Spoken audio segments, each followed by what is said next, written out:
Revisit books podcast में आपका स्वागत है, जहां हम किताबों को छोटे छोटे ज्ञान में बदलते हैं जिनका आप हर दिन इस्तेमाल कर सकते हैं। तो आज हम जिस किताब पर चर्चा करने जा रहे हैं उसका नाम है जीरो शुगर 1 मंथ, जिसे डॉक्टर बेकी गिलास्पी ने लिखा है। अब देखिए, पहली नज़र में ये एक और डाइट बुक लग सकती है, लेकिन जब हमने इसे पढ़ा तो पाया कि ये उससे कहीं ज़्यादा गहरी है। ये असल में चीनी के साथ हमारे रिश्ते को समझने और उसे ठीक करने के लिए 1 महीने का प्रैक्टिकल गाइड है। बिल्कुल सही कहा। और ये इसलिए भी बहुत जरूरी है क्योंकि समस्या सिर्फ वो सामने दिखने वाली चीनी की नहीं है, मतलब केक, मिठाई या कोल्ड ड्रिंक। हाँ, असली दुश्मन तो वो छिपी हुई चीनी है जो हमारे तथाकथित हेल्दी फूड्स में भी मौजूद है। हर जगह पास्ता सॉस, ब्रेड, सलाद ड्रेसिंग, केचप, हर जगह। तो ये किताब उस छुपे हुए दुश्मन से लड़ने का एक एक्शन प्लान देती है। तो फिर ये किताब है किसके लिए? कौन है इसका सही पाठक? मेरे हिसाब से तो ये उस इंसान के लिए है जो उस चक्र में फंस गया है। कौन सा चक्र? अरे वही, जहां वो हर सोमवार को चीनी छोड़ने का फैसला करता है और बुधवार तक वापस वहीं पहुंच जाता है। हाँ बिल्कुल, जो अपनी क्रेविंग से परेशान है और उसे लगता है कि उसका खुद पर कोई कंट्रोल ही नहीं है, जिन्हें एक साफ दिन ब दिन चलने वाले रोड मैप की जरूरत है। और मैं इसमें एक बात और जोड़ना चाहूंगी। ये सिर्फ उनके लिए नहीं है जो वजन कम करना चाहते हैं। अच्छा, ये उनके लिए भी है जो एक मानसिक रीसेट चाहते हैं, जो दिमाग में छाए रहने वाले फॉग या हर दोपहर आने वाली सुस्ती से छुटकारा पाना चाहते हैं। ये किताब मानती है कि चीनी छोड़ना सिर्फ एक शारीरिक काम नहीं, ये एक मनोवैज्ञानिक लड़ाई है। चलिए तो फिर इस लड़ाई की रणनीतियों पर ही बात करते हैं। किताब का जो सबसे दिलचस्प और सच कहूं तो शायद सबसे उल्टा लगने वाला आइडिया है। कौन सा? वो ये है कि मीठे को थोड़ा सा कंट्रोल करने की कोशिश उसे पूरी तरह छोड़ने से ज्यादा मुश्किल है। उनका सिद्धांत है none is easier then some. ये तो सुनने में बिल्कुल उल्टा लगता है ना? थोड़ा कंट्रोल करना ज्यादा आसान होना चाहिए, क्यों? हाँ, सुनने में तो उल्टा लगता है, लेकिन इसके पीछे गहरी न्यूरोकेमिस्ट्री है। देखिए, ये सिर्फ इच्छा शक्ति की बात नहीं है। जब हम चीनी खाते हैं तो हमारे दिमाग में डोपामाइन नाम का एक केमिकल रिलीज होता है। डोपामाइन, हाँ, खुशी वाला केमिकल। वही, ये हमें खुशी और इनाम का एहसास कराता है। तो जब आप बस एक टुकड़ा चॉकलेट खाते हैं तो आप उस डोपामाइन सिस्टम को शांत नहीं कर रही, बल्कि उसे सिर्फ जगा रही हैं। ओहो, आप उस जानवर को सिर्फ छेड़ रहे हैं, उसे सुला नहीं रहे। बिल्कुल सही कहा। और फिर होता यह है कि आपका दिमाग बाकी दिन और ज्यादा मांगता रहता है। हाँ। आप लगातार खुद से एक दिमागी बहस में लगे रहते हैं। एक और खा लूं, नहीं खाना नहीं चाहिए, अच्छा बस एक छोटा सा। और इस मोल भाव में आपकी सारी मानसिक ऊर्जा विल पावर खत्म हो जाती है। एग्जैक्टली। इसीलिए किताब कहती है कि एक क्लीन ब्रेक लो। एक बार नहीं का फैसला कर लो तो दिन भर की इस दिमागी खींचतान से बच जाते हो। निर्णय लेने की थकानी खत्म हो जाती है। ये बहुत बहुत गहरी बात है। किसी भी लड़ाई को जीतने के लिए सिर्फ हथियार काफी नहीं होते, एक मजबूत मकसद भी चाहिए। और यहीं पर किताब का फाइंड योर बिग वाई वाला हिस्सा आता है। ये शायद इस पूरे प्रोग्राम की जान है। किताब कहती है कि मुझे 5 किलो वजन कम करना है। ये एक मजबूत क्यों नहीं है? बिल्कुल नहीं है, क्योंकि ये बस एक आंकड़ा है। इसमें कोई भावना, कोई इमोशन नहीं है। सही। लेखक अपनी मैराथन दौड़ने की कहानी बताती हैं। उन्होंने सिर्फ दौड़ने की ट्रेनिंग नहीं ली, बल्कि हर दिन ये कल्पना की कि फिनिश लाइन पार करते हुए कैसा महसूस होगा, वो जीत की भावना कैसी होगी। अच्छा। ओ ने उस एहसास को अपने लक्ष्य से जोड़ दिया। किताब हमें यही सिखाती है, अपने लक्ष्य को एक गहरी भावना से जोड़ो। आपका क्यों क्या है? जैसे क्या आप अपने बच्चों के साथ बिना थके खेलना चाहते हैं? क्या आप बिना किसी दर्द के सुबह उठना चाहते हैं? क्या आप अपनी पुरानी जीन्स में फिर से फिट होना चाहते हैं और उस आत्मविश्वास को महसूस करना चाहते हैं?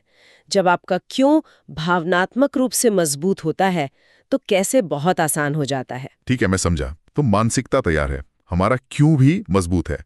लेकिन असल दुनिया में जब शाम के 4 बजे भूख लगती है और सामने समोसे रखे हो, तब क्या करें? हाँ, असली सवाल तो यही है। यहीं पर किताब की प्रैक्टिकल साइड सामने आती है। ये सिर्फ फिलॉसफी नहीं, एक एक्शन प्लान है। किताब असल में क्रेविंग्स के खिलाफ एक किला बनाने की रणनीति देती है। बहुत अच्छा कहा आपने, किला बनाना। और उस किले की नींव है डे 0 प्रेप, यानी तैयारी का दिन। एक्शन से पहले तैयारी। बिल्कुल। प्रोग्राम शुरू करने से एक दिन पहले आप अपनी रसोई से, समझ लीजिए, लड़ाई का मैदान साफ करते हैं। बिस्किट, नमकीन, मिठाई, कोल्ड ड्रिंक्स, जो कुछ भी आपको लुभा सकता है उसे या तो फेंक दें या किसी को दे दें।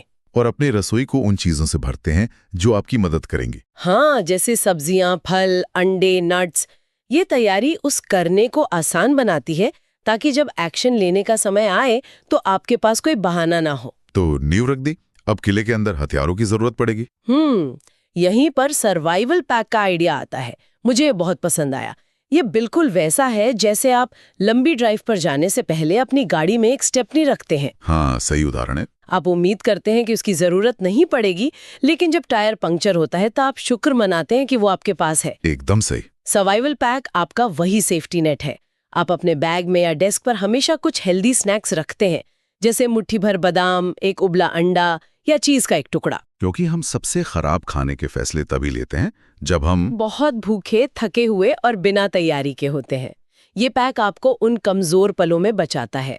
और फिर एक और अनोखा हथियार है स्टॉपर्स। ये तो मेरा पसंदीदा है। हाँ, ये बहुत कारगर है। ये खाना खत्म होने के बाद रात में मीठा खाने की इच्छा को रोकने के लिए है।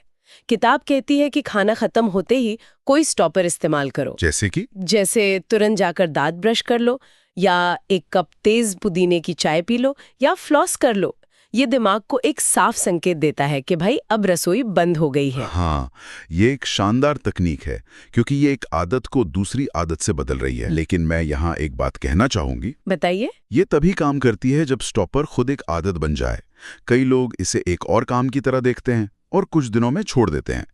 असली चुनौती इसे अपनी दिनचर्या में बिना सोचे समझे शामिल करना है, ताकि जैसे ही खाना खत्म हो आपका हाथ अपने आप टूथब्रश की तरफ जाए। बिल्कुल, ये एक अच्छा पॉइंट है।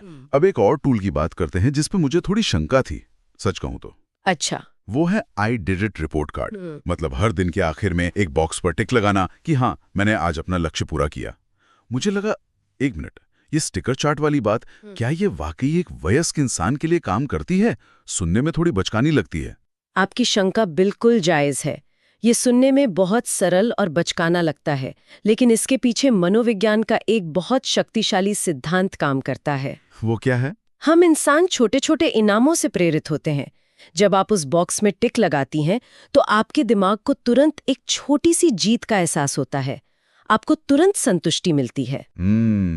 और फिर आप उन टिक मार्क्स की एक चेन बनाना चाहती हैं। आप उस चेन को तोड़ना नहीं चाहती। अच्छा, ये बात है।